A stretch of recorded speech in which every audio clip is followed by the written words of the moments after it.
गुरु भगवान के शुक्राने हैं। देखिए, सत्संग से बहुत लाभ होता है। सत्संग हमारे जीवन की सच्चाई को बताता है, भगवान से प्रेम बढ़ाता है, संतों का आशीर्वाद हमको मिलता है, संतों की कृपा मिलती है। संसार में क्या क्या हो रहा है साइकोलॉजिकल स्तर पर या मानसिक स्तर पर या आध्यात्मिक स्तर पर, कुछ अच्छा कुछ बुरा, कुछ सब तरह तरह का जो भी होता है, तो ये जानकारियाँ हमको गुरु से सत्संग में मिलती हैं। जीवन जीने की कला आती है, हम अच्छा सोच पाते हैं, सबके लिए जी पाते हैं, सबके लिए कुछ कर पाते हैं। वरना एक आम आदमी तो सिर्फ अपने स्तर पर जी रहा है, अपने लिए जी रहा है, मैं। सत्संग के द्वारा हम एक विराट बड़ा जीवन जी पाते हैं, सबके लिए कैसे हम कुछ कर सकें ये सोच पाते हैं। तो सत्संग अपने आप में बहुत महान है। तो आइए गुरु की वाणी को सुनते हैं। गुरु भगवान के शुक्राने। गुरु भगवान के शुक्राने हैं। राधे राधे भगवान जी। तो देखा जाए तो सारे शुक्राने गुरु भगवान के ही हैं, जो हमारे घर को, हमारे देश को, वातावरण को प्रेममय बनाते हैं। नहीं तो घर में थोड़ा गर्मा गर्मी रहती है, दो लोगों के भी विचार मैच नहीं करते तो लड़ाई झगड़ा, आपसी कलह, कलयुग है ना, तो कलयुग में थोड़ा कलह तो होती है। इसका लक्षण है, किसी के हाथ में नहीं है। भगवान ने जैसा विधान किया है, सतयुग में बहुत बढ़िया सब कुछ था, फिर त्रेता, द्वापर, कलयुग, धीरे धीरे करके परिस्थितियाँ खराब हो गई, वातावरण खराब हो गया, लोगों की सोच खराब हो गई। हम अपनी तरफ देखें, कभी ज़्यादातर हम क्या सोचते हैं? जैसे गुरु कहते हैं कि निगेटिव सोचते हैं या पॉजिटिव सोचते हैं। एक दूसरा, सोचने की तो एक बात है, दूसरा हमारे मन में क्या चलता है, क्या रहता है। कलयुग का लक्षण है, इसमें राग द्वेष ज़्यादा रहेगा, हिंसा, कपट, झूठ, बेईमानी, रिश्वत, सब गड़बड़ियाँ। मतलब जो ओवरऑल माहौल रहेगा वो खराब रहेगा, ऐसा कलयुग का लक्षण है। अब हम लोगों को ऐसे कलयुग में जीना है, तो हमारी सोच बहुत ज़रूरी है। पहली बात पॉजिटिव हो, सकारात्मक हो। दूसरा, उसमें द्वेष का भाव, द्वेष के विचार, राग द्वेष, कामनाएं, क्रोध, जेलसी, वैमनस्य, लड़ाई झगड़ा, दूसरे से जलना, दूसरे की तरक्की से जलना, किसी को देखकर प्रसन्न नहीं होना। सत्संग में हम आते हैं तो हमारे गुरु दादा भगवान, गीता भगवान, अम्मा जी का कहना था कि सत्संग की यूनिफॉर्म है मुस्कुराना। तो सत्संग में हम आते हैं तो सबसे पहले तो हम मुस्कुराते हैं। घर भी जाएंगे तो मुस्कुराते हुए जाएंगे। काफ़ी समय मुस्कुराते हैं, मुस्कुराने से सबको अच्छा लगता है। स्माइल,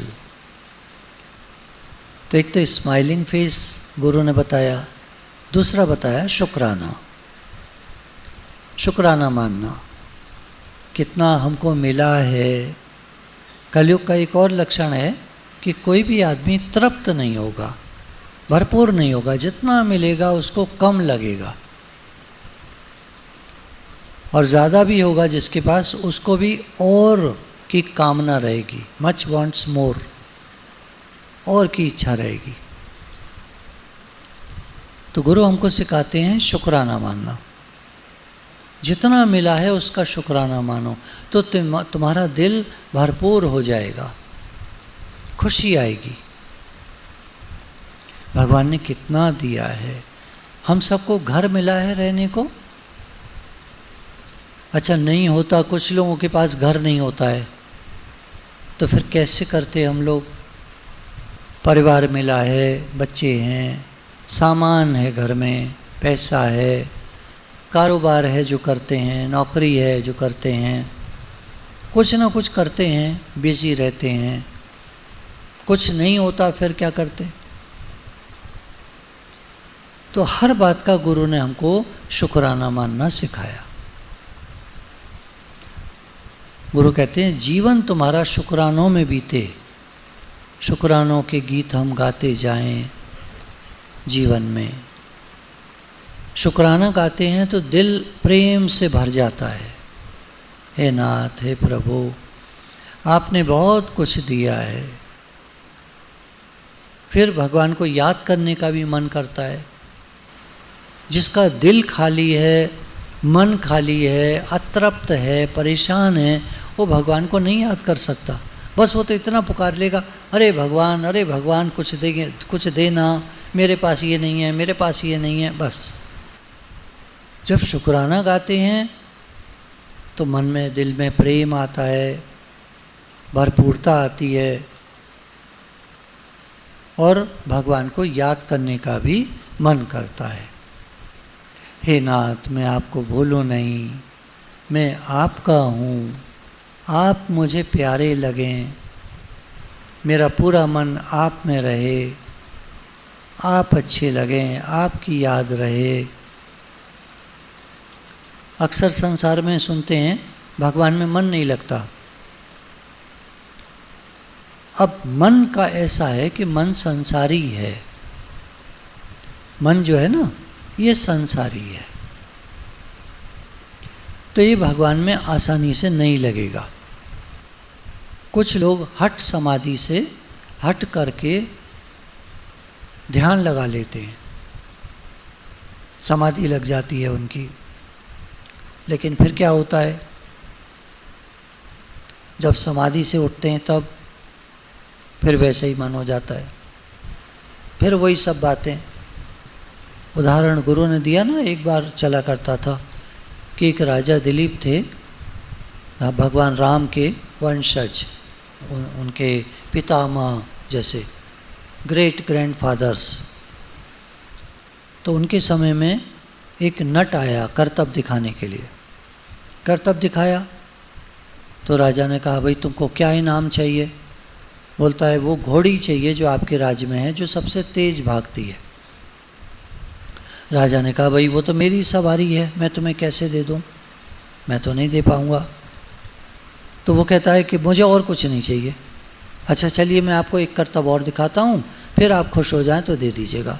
बोले, मुझे बक्से में बंद करके ज़मीन में गड़वा दीजिए, और थोड़े दिन बाद निकलवाइएगा, मैं जिंदा निकलूँ तो घोड़ी दे दीजिएगा, नहीं तो कोई बात नहीं, मर गया तो मर गया, बात खत्म।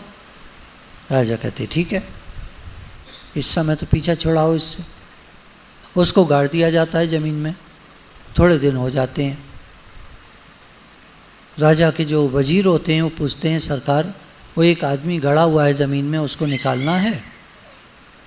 तो राजा कहते हैं भूल जाओ, मर गया है तो क्या निकालना, अगर वो मर गया है तो क्या निकालना, और अगर ज़िंदा है तो घोड़ी मांगेगा, वो मुझे देनी नहीं है, तो उसको पड़ा रहने दो वहीं। इस बात को 500 साल हो जाते हैं, भगवान राम का राज्य होता है। वशिष्ठ मुनि राम जी से कहते हैं, राजन ऐसे ऐसे आपके पूर्वजों के राज्य में एक योगी आया था, योग लगाकर बैठ गया था मिट्टी में, उसको निकलवाना चाहिए, ऐसे करना किसी के साथ, उसको छोड़ देना तो अपराध बनता है, राम जी ने कहा तुरंत निकलवाइए। तो निकलवाया बक्सा, तो उसके अंदर वो बैठा हुआ था, बिल्कुल ऐसा हो गया था अस्थि पंजर, एकदम कमज़ोर सा, हड्डियाँ निकल आई थीं, सांस भी नहीं चल रही थी। उसको जगाने में 1-2 दिन लगे और जाग गया। और जागकर जैसे ही देखता है सब लोगों को, कहता है लाओ घोड़ी। तो ये एक मिसाल है कि 500 साल ध्यान लगाने के बाद भी मन की कामनाएं जाती नहीं हैं। तो क्या करना चाहिए? भगवान ने कहा मेरे को चाहो, संसार को मत चाहो, मेरे को चाहो। यदि मेरे को चाहोगे तो मैं तुम्हारी संसार की ज़रूरतें भी पूरी करा दूंगा और तुम्हारे मन को मैं ले लूँगा, अपने में लगा लूँगा। तुम्हारा मन मेरे में लग जाएगा, तुमको शांति मिलेगी, आनंद मिलेगा, खुशी मिलेगी, प्रेम में रहोगे। गीता का 12वां अध्याय 2 श्लोक। श्री भगवान बोले, मुझ में मन को एकाग्र करके निरंतर मेरे ध्यान में लगे हुए जो भक्तजन अतिशय श्रेष्ठ श्रद्धा से युक्त होकर मुझ सगुण रूप परमेश्वर को भजते हैं, वे मुझको योगियों में अति उत्तम योगी मान्य हैं। भगवान ने कहा तुम्हारा मन लगे नहीं लगे भगवान में पता नहीं है, पर तुम श्रद्धा कर लो। जहाँ हमारी श्रद्धा होती है वहाँ मन लग जाता है, बुद्धि लग जाती है। श्रद्धावान लभते ज्ञानम, ऐसा बोला। श्रद्धावान को ज्ञान लगता है, क्योंकि श्रद्धा जब होती है तो बुद्धि को हम भटकने नहीं देते। बुद्धि के लिए 1000 भटकाव हैं संसार में, हजारों भटकाव हैं। बुद्धि तो भटकने को तैयार बैठी है, लेकिन जब हमारी श्रद्धा होती है जहाँ, तो बुद्धि नहीं भटकती, फिर वहीं लगी रहती है। भगवान ने मिसाल दी कि जैसे वायु रहित स्थान में दीपक बिना हिले डोले जलता रहता है, ऐसे योगी के चित्त की उपमा दी गई है। योगी का चित्त, क्योंकि उसकी पूरी श्रद्धा भगवान में है। मेरे तो गिरधर गोपाल, दूसरों ना कोई। अब भगवान कह रहे हैं कि मुझ में लगे हुए, मेरे में मन लगा है जिनका। अब मन लगता नहीं है तो क्या करें? बोले 2 चीज़ें होती हैं, एक तो मन होता है, एक स्वयं होता है। एक तो हम हैं और एक हमारा मन है। मन, ब्रेन, दिमाग, ये परिवर्तनशील है, भागता है इधर उधर।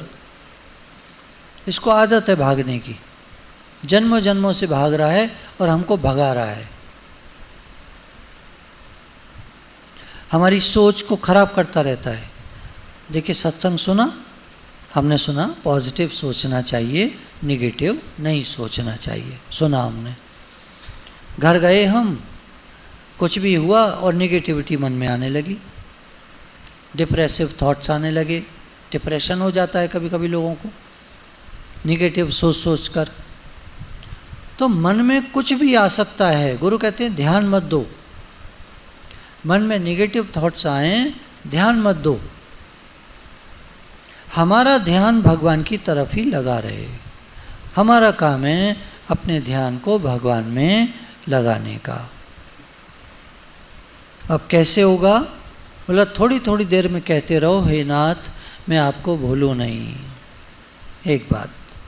दूसरी बात, भगवान ही मेरे हैं और मैं भगवान का ही हूँ। मैं भगवान का हूँ, भगवान मेरे हैं। कैसे पक्का करें, कैसे समझ में आए?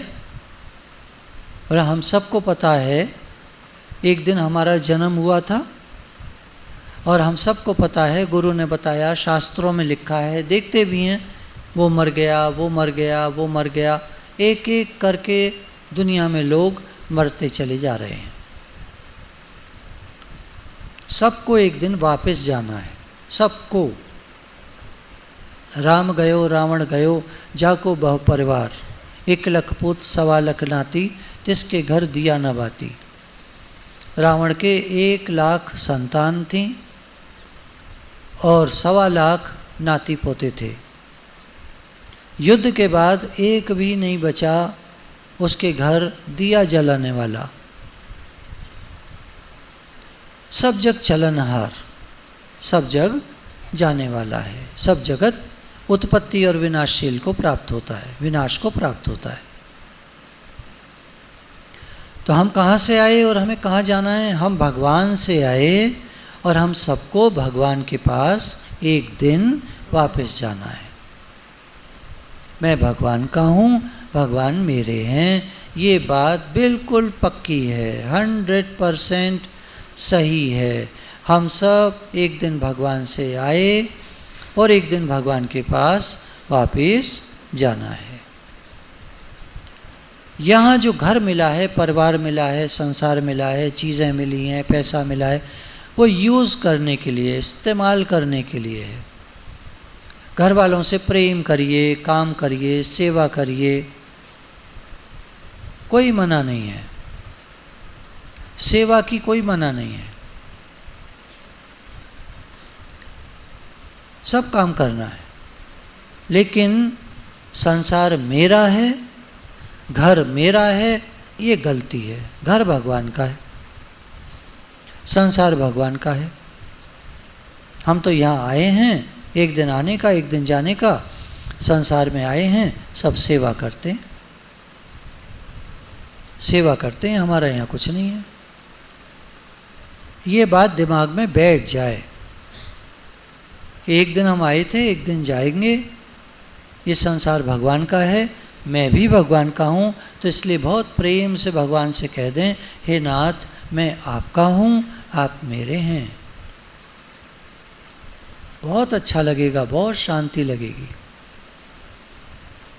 दुनिया की हाय हाय हाय हाय में कितना गुस्सा, कितनी टेंशन, कितनी परेशानी, कितनी चिड़न कुड़न, राग द्वेष, ईर्षा, नफरत। और मैं भगवान का हूँ, भगवान मेरे हैं, एकदम शांति। उसमें प्रेम है और शांति है। सब भगवान के रूप हैं, सबसे प्रेम करो, सबका काम करो, सेवा करो। तो स्वयं का दृढ़ उद्देश्य हो जाए भगवत प्राप्ति का, कि मुझे तो केवल भगवान चाहिए, मेरे तो गिरधर गोपाल, दूसरो न कोई। मेरे सिर्फ भगवान हैं और मेरा कोई नहीं। मन भगवान में लगे न लगे, हम स्वयं, हम जो स्वयं हैं वो भगवान में लग जाए। मन लगे ना लगे कोई पता नहीं है, मन लगेगा नहीं लगेगा। मन तो संसारी है, कोई कारण आ जाएगा, भागेगा संसार में, कोई बात हो जाएगी मन में, वो बात चलने लगेगी, चलती है। कोई बात प्रॉब्लम आ जाए तो दिमाग में चलने लगती है। भगवान तो भूल जाएंगे, प्रॉब्लम में दिमाग चलने लगेगा, आदत है उसकी। आप कहेंगे क्यों? हम तो कहते हैं भगवान से कि हे प्रभु मेरा मन आप में लगे, लगता नहीं है। तो मन तो संसारी है ना, मन संसारी है, लगे ना लगे। लेकिन हम स्वयं, मैं जो हूँ, मैं भगवान का हूँ, भगवान मेरे हैं, ये बात पक्की है। ये निश्चय तो स्वयं से होता है ना, इसमें मन की ज़रूरत थोड़ी है, इसमें मन की ज़रूरत नहीं है। साधक से भूल यह होती है कि वह स्वयं को संसारी मानता है और मन बुद्धि को भगवान में लगाने का अभ्यास करता है। स्वयं को तो हम संसारी मान लेते हैं, हम तो संसारी हैं जी, हम तो जीव हैं, हमारे तो घर है, हमारे परिवार है, हम कोई सन्यासी थोड़े ही हैं। सन्यासी को कोई कम झंझट होता है? सन्यासी का आश्रम होता है आपसे बड़ा, आपका घर तो छोटा होगा, 2 कमरे का, 3 कमरे का होगा, उसका आश्रम तो 100 कमरे का होता है और 100 लोग आकर ठहरते हैं उसमें, और रोज़ इंतज़ाम करता है घर का, आश्रम का। कितना भारी इंतज़ाम! 3 कमरे के घर के लिए तो हमको कितना इंतज़ाम करना पड़ता है, वो 100 कमरे के आश्रम के लिए कितना इंतज़ाम करता होगा, सोच के देखिए। दिन रात उनका दिमाग लगा रहता है उसी के इंतज़ाम में। हमने तो चिट्ठी लिख दी कि महाराज हम आ रहे हैं, 1 हफ्ता ठहरेंगे, 3 दिन ठहरेंगे, हरिद्वार है, स्नान करेंगे तो साधक से भूल यह होती है कि वह स्वयं को संसारी मानता है और मन बुद्धि को भगवान में लगाने का अभ्यास करता है।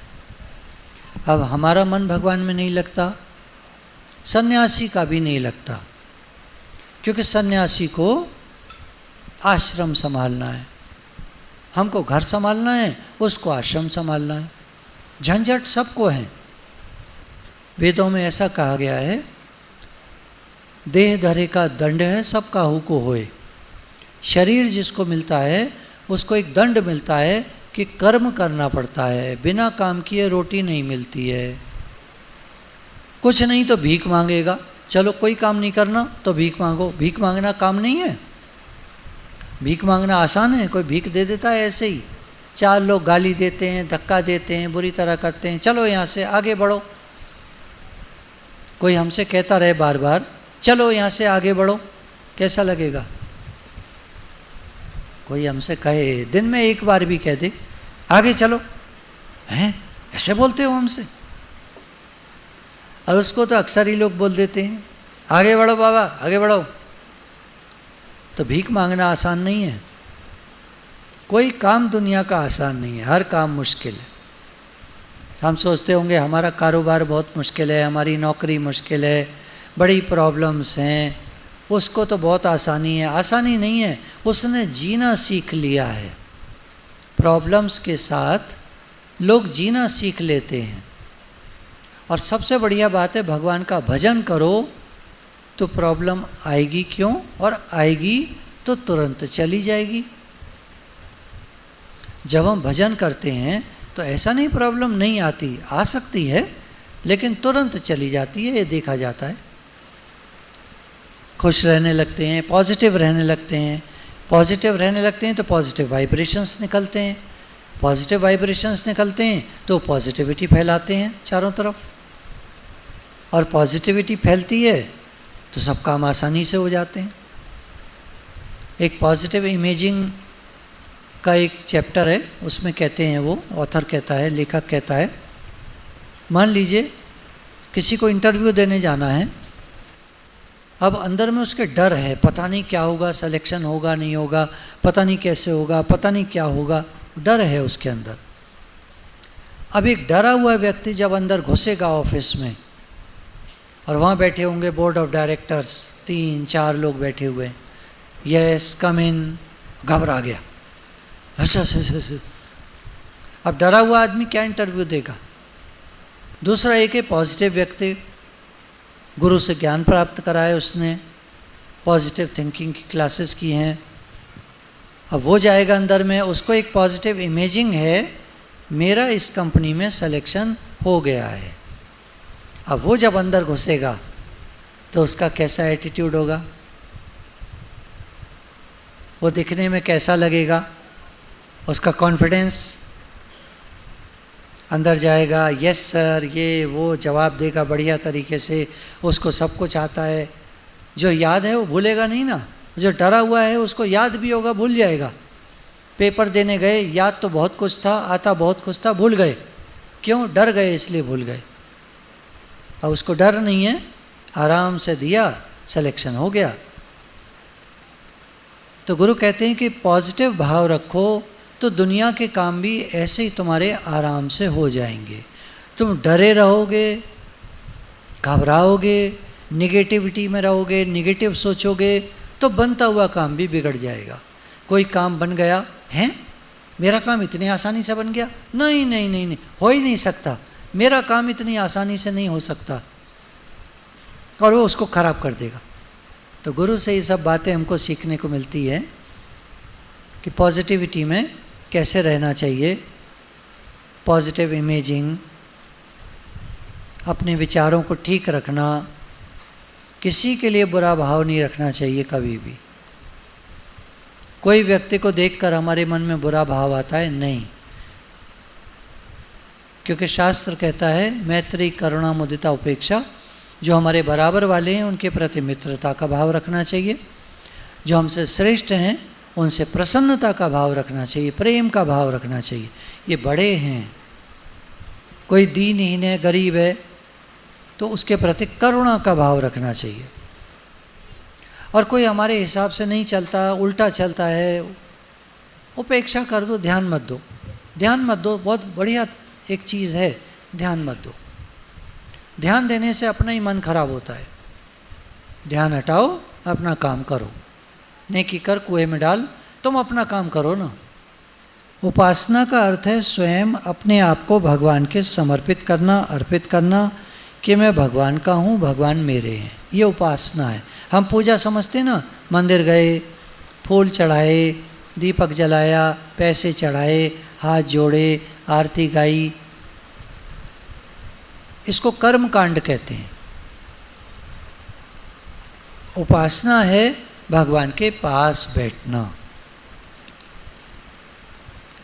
मन से बातें करना, भगवान से मन ही मन बात करना, अपने को उनके समर्पित करना। भगवान मैं आपका हूँ, आप मेरे हैं।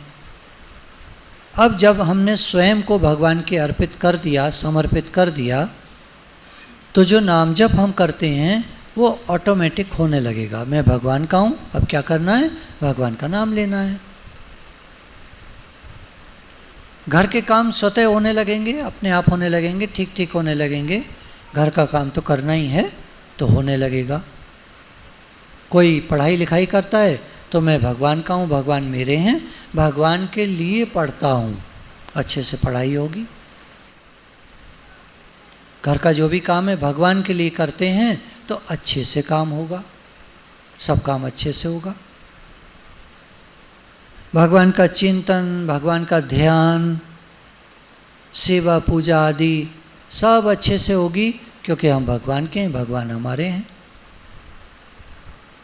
और ऐसे करो तो मन ही नहीं लगता है, मन लगेगा ही नहीं, क्योंकि मैं तो संसारी हूँ।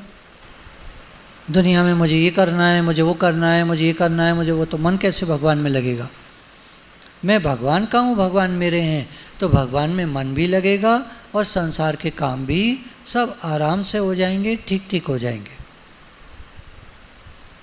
सब ठीक से हो जाएंगे और आराम से हो जाएंगे। शरीर प्रकृति का है और हम भगवान के हैं। ये बात बिल्कुल पक्की है कि शरीर तो प्रकृति से मिला है, प्रकृति का अंश है, और हम स्वयं भगवान से आए, भगवान के पास वापस जाना है। हम भगवान के हैं, भगवान हमारे हैं। प्रकृति का कार्य शरीर, इंद्रियां, मन, बुद्धि और अहम से तदात्म ममता और कामना न करके केवल भगवान को ही अपना मानने वाला यह कह सकता है कि मैं भगवान का हूँ और भगवान मेरे हैं। अब प्रकृति के कार्य हैं शरीर। शरीर कहाँ से मिला? 5 तत्वों से निर्मित है ये। माता के गर्भ में जैसा माता का शरीर है, वैसे ही एक शरीर और बन जाता है, 5 तत्वों से निर्मित। इसमें मन आता है, बुद्धि आती है, इंद्रियां आती हैं और अहंकार कि मैं यह हूँ, मैं यह शरीर हूँ, ऐसा अहंकार आ जाता है। मैं भगवान का हूँ, भगवान मेरे हैं, ये तो किसी को आता ही नहीं है जब तक कि गुरु जी से सुनता नहीं है। जब गुरु जी बताते हैं कि देखो आप कहाँ से आए, आप कौन हो, तब उसको समझ में आता है कि मैं भगवान का हूँ, भगवान मेरे हैं। जीव का चेतन और नित्य होने के कारण भगवान से स्वतः सिद्ध संबंध है। हमारा भगवान से स्वतः सिद्ध संबंध है, पक्का संबंध है, किंतु उस संबंध की ओर हमारा ध्यान जाता नहीं है, क्योंकि हम सारा टाइम संसार की ओर देखते रहते हैं। तभी कहा ना, कुछ तो समय निकाल आत्मशुद्धि के लिए, मनुष्य जन्म का उद्देश्य न केवल विलास है। मनुष्य जन्म का उद्देश्य जीवन को ऐसी गंवा देना नहीं है। मनुष्य जीवन का उद्देश्य परमात्मा को पाने का है, परमात्मा प्राप्ति का है। तो जो हमारा वास्तविक संबंध है परमात्मा से, उसको भूलकर जीव जो है वो अपना संबंध प्रकृति और उसके कार्य शरीर से मान लेता है कि मैं यह शरीर हूँ, शरीर एक दिन मिला और एक दिन छोड़ जाएगा, और हम इसको मैं यह हूँ ऐसा मान लेते हैं, पकड़े रहते हैं। बुढ़ापा आता है, तकलीफ़, रोग बढ़ जाते हैं, प्रॉब्लम्स बढ़ जाती हैं। बूढ़ा लाठी लेके चलता है पर तृष्णा बहुत तगड़ी हो जाती है, डिमांड्स बहुत ज़्यादा हो जाती हैं, मन बहुत जाता है संसार में, संसार की बात करना चाहता है, पैसे को ऐसा दबा के रखेगा जैसे वो मेरा ही है, एक दिन छूटेगा नहीं और एक दिन पैसा सब छूट जाएगा। मृत्यु जब गर्दन दबोचती है तो मुट्ठी कितनी भी भींच लेता है आदमी, सब खुल जाती है। तो इससे पहले कि मृत्यु हमारी गर्दन दबोचे, हमें सच को जान लेना चाहिए। ये संसार मेरा नहीं है, भगवान का है। यहाँ सब कुछ मिला है सेवा के लिए, सेवा करो, पर अपना मत मानो, क्योंकि हमारा है ही नहीं कुछ भी। अंदर की बात है, बाहर कुछ मत कहो किसी से, बाहर नहीं कहें हम किसी से कि मेरा कुछ नहीं है। बाहर तो जैसे चल रहा है चलने दें, पर अंदर में ही विचार चलना चाहिए कि इस संसार में मेरा कुछ नहीं है। जिस घर में हम रहते हैं भगवान का है, बच्चे मिले हैं, परिवार मिला है, सब भगवान के हैं। सेवा करनी है, सेवा करो, काम करो, जिसको जो मिला है काम वो करे। पर एक बात को जानना बहुत ज़रूरी है कि ये शरीर प्रकृति का है, प्रकृति से मिला है, ये अपना नहीं है, हमारा नहीं है। हम भगवान से आए और भगवान के पास वापस जाना है। तो ये मैंपन का संबंध जो जोड़ लेते हैं शरीर से, फिर वर्ण, आश्रम, जाति, नाम, व्यवसाय, बालकपन, जवानी, बुढ़ापा, ऐसे शरीर पर बातें आती रहती हैं और हम कहते हैं मैं बूढ़ा हो गया। एक अनुभव पूछा था एक बहुत बुजुर्ग व्यक्ति से, काफ़ी बड़ी एज के, तो मैंने कहा कि आपको लगता है आप बूढ़े हो गए, आप इस समय काफ़ी वृद्ध हैं, एज बहुत हो गई है। तो कहने लगे मुझे लगता ही नहीं है मैं बूढ़ा हो गया। जब शरीर में कष्ट होता है तब जरूर लगता है, लेकिन जब शरीर ठीक होता है जिस समय, उस समय मुझे अपने यंग एज की बातें याद आती हैं, दोस्त याद आते हैं यंग एज के, कैसे हम कॉलेज में पढ़ा करते थे। वो कॉलेज के दिन मुझे याद आते हैं, क्या मज़ा किया करते थे हम। तो अब तो वो दिन नहीं रहे। याद आते हैं दिन, ठीक है, लेकिन अब तो शरीर बहुत बूढ़ा हो गया। यंग एज में किसी को समझ में नहीं आता कि हमारा शरीर एक दिन बूढ़ा हो जाएगा, सबका। हर एक को लगता है नहीं नहीं मेरा थोड़ी होगा, मेरा नहीं होगा, औरों का हो जाएगा, लोगों का हो जाएगा, मेरा नहीं होगा। सबको ऐसे ही लगता है। और फिर जब शरीर बूढ़ा हो जाता है तब लोग कहते हैं माता जी, बाबू जी भजन करो, भगवान का नाम लो। उनसे लिया नहीं जाता। वो कहते हैं हम तो भगवान का नाम ले ही नहीं पाते। सत्संग में जाया करो, चला नहीं जाता। सत्संग में जाने के लिए तो शरीर स्वस्थ चाहिए ना। तो जब तक शरीर स्वस्थ है सत्संग में चले जाना चाहिए। एक बार अस्वस्थता आ गई, बुढ़ापा आ गया, फिर सत्संग में नहीं जा पाएंगे, फिर भगवान का नाम नहीं ले पाएंगे।